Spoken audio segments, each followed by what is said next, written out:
Tu peux venir me voir pour 10 problèmes. J'ai la révélation pour 2. Les autres, je n'ai pas. Je n'ai pas. Je n'ai pas. Je n'ai pas. Je n'ai pas. Je ne veux pas inventer une prophétie pour toi. Je n'ai pas. Mais le Saint-Esprit a toujours. Le Saint-Esprit maîtrise toutes choses. Le Saint-Esprit parle en tout moment. Et il est en toi. Lorsque tu deviens chrétien, tu as l'esprit de prophétie. Et on ne donne pas l'argent pour recevoir une prophétie. On n'achète pas la prophétie. Tu vas dans un endroit, on te dit de donner l'offrande pour recevoir une prophétie. Fuis, quitte cette église. Quitte cette église. Ce n'est pas l'église de Dieu, c'est l'église du diable. C'est l'église de maman. C'est la cupidité. C'est la cupidité. La Bible dit, vous avez reçu gratuitement, donnez gratuitement.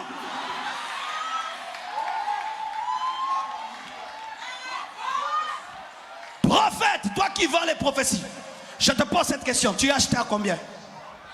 Parce qu'on ne vend que ce qu'on a acheté. Et pour vendre, il faut acheter, connaître le prix d'achat. Pour mettre les bénéfices, avoir le prix de vente. Combien tu as acheté la prophétie? Pour mettre les bénéfices et vendre. Tu es un faux prophète, tu es un cupide, tu es un vendeur de la grâce de Dieu.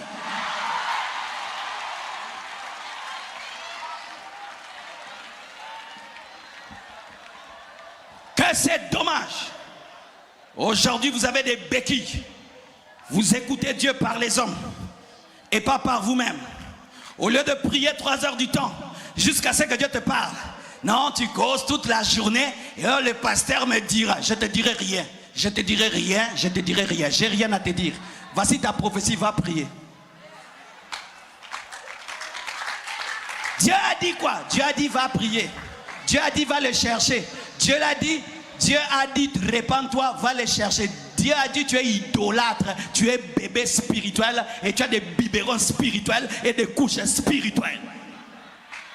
Comment malgré toutes les années que tu as dans le Seigneur, tu es incapable d'écouter Dieu?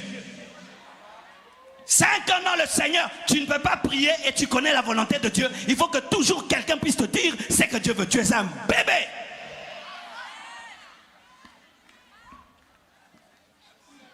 Saoul était roi, mais un bébé sur le trône. Un bébé, mais sur le trône. Bébé, mais sur le trône. Béni, mais bébé. Âgé, mais bébé. Bébé sur le trône. Bébé, roi.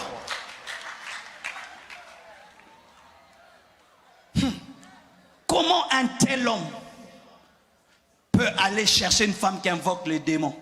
C'est parce que c'était un bébé. Toutes les fois, c'était Samuel qui lui disait, lui, jamais, n'avait une intimité personnelle avec le Dieu qu'il avait établi. Et il dit quoi? Fais-moi monter Samuel. Beaucoup de gens, à cause de ce verset-là, établissent le culte pour les morts. Ils disent, tu vois, on peut invoquer les morts et les morts se manifestent parce que lorsqu'on a invoqué Samuel, ce n'était pas un démon qui était monté, c'était le véritable Samuel. Le serviteur de Dieu est revenu de la mort et il a parlé. C'est une exception qui confirme la règle.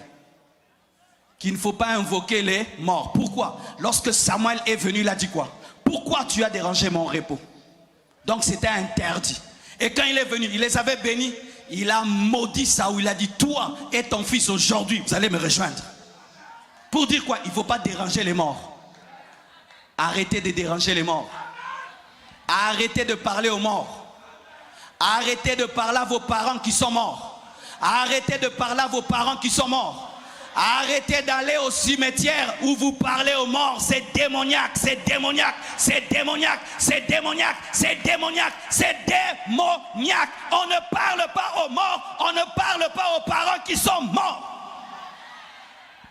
Même quand vous enterrez un mort, ne dites rien. Dites seulement, Seigneur, tu as donné, Seigneur, tu as repris.